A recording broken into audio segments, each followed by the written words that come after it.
guys. Today we are going to learn about using our Sharpies with paints. And I know we've probably done something similar to this before, but I wanted to remind you the cool things that you can do with Sharpies and paints, and that you can paint right over Sharpies and it won't smear, and it's a really nice way to get like a dark outline on your artwork, on your drawings. Something else that I wanted to talk about today was perspective. So making things look realistic, and the way that you can do that is making it look like things go far away in the distance in your picture. Like you could like stick your hand in there and it would go far in the distance. That's what helps make your artwork look a little bit more realistic.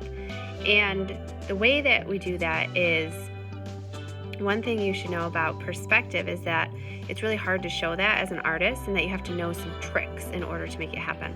So one of the tricks that artists use is that when things are getting farther away from us in a drawing, they actually are getting smaller, which is true in real life. But as things get farther away from us, they get smaller and smaller and smaller. And that's how it makes it look like there's a lot of distance in your artwork. And the other trick to that is, not only do they get smaller, but they go higher on your paper. So like something that's closer or lower on your paper is closer to who's looking at it. And then if you put it up higher on your paper and smaller, it looks like it's farther back, even though it's not. So I'm going to show you that. I'm going to show you how to do that on a paper, and then you're going to get a chance to try it today. So check out this video.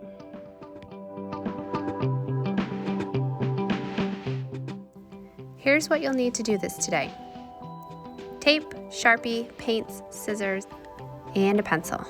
Oh, and of course some paper too.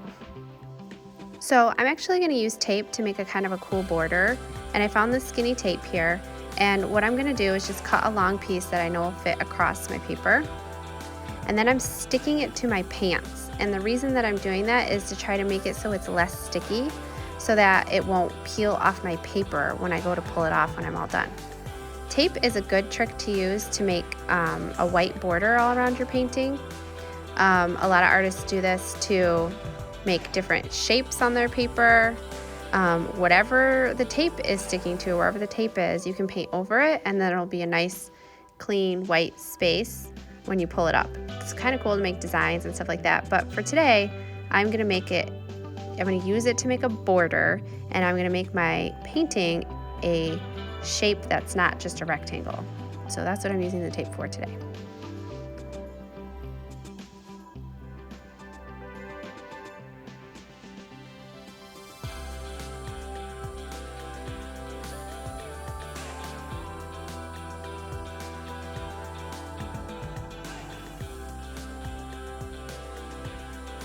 Next, what I'm going to do is I'm going to draw the ground. Okay, so I'm just making lines from left to right, some curved lines.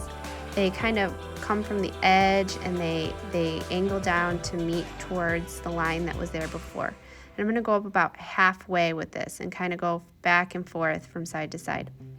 Then I'm going to draw some wiggly lines that are going to be for the mountains. I'm going to zoom in so you can really see. And what I'm doing now is, from the point of the mountain, I'm making a wiggly line that comes down, and it goes down and then it goes back to meet the lowest part of the mountain before it. And what I'm doing is creating a shadow here, and that's going to help make my mountains look kind of 3D. And then I'm going to add some other kind of shadow spaces. This is where maybe the snow has fallen off the mountain, or there's just some darker parts where you can see the rock. And so I'm just kind of adding some lines and some different shapes.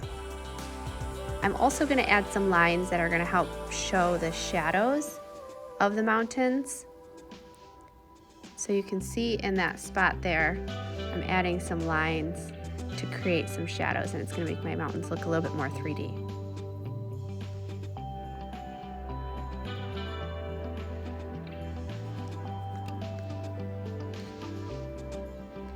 Now I'm going to start making some trees. So these guys are very close to scribble lines. I'm literally just scribbling back and forth. And remember that trees that are far away are small. Okay, so I made these ones tiny. And then what I'm gonna do is as I get closer and closer to the bottom of the paper, those are gonna become bigger. I'm gonna speed up my tree making here so you can see. And then what I did is I traced over all of my pencil lines with Sharpie.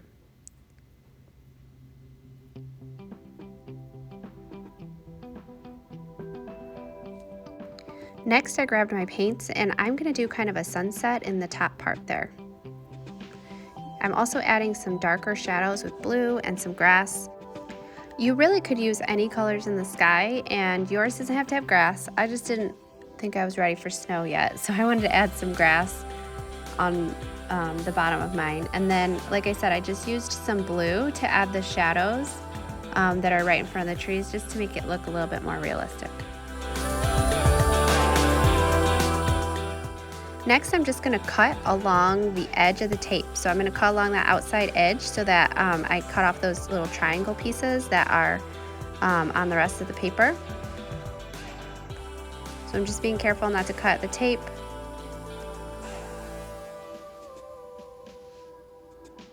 Because I wanted my paper to be a different shape. So I'm gonna have a triangle artwork. You could do a different shape. You could do a circle, a weird shape, anything you want. And then I'm gonna carefully peel the tape off. So I waited until my artwork was dry before I did this, because I don't wanna get paint everywhere.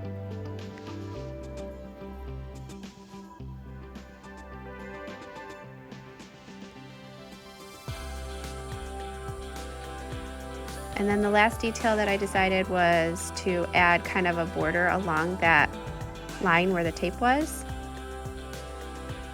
And I did that with my Sharpie, just to kind of give it a little bit of extra border. You could even add some designs along the border, or you could just be done.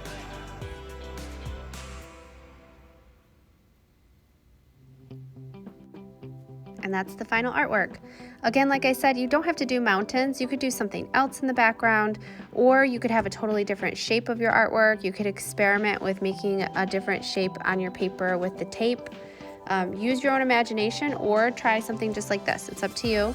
But remember that as things get farther away from you, they get smaller. So my trees started out small and they're higher up on the paper, and then as they get closer, they get bigger, but they also move towards the bottom of my paper. So see if you can try to make something look realistic, try to make a realistic painting, and take a picture and let me know how it goes.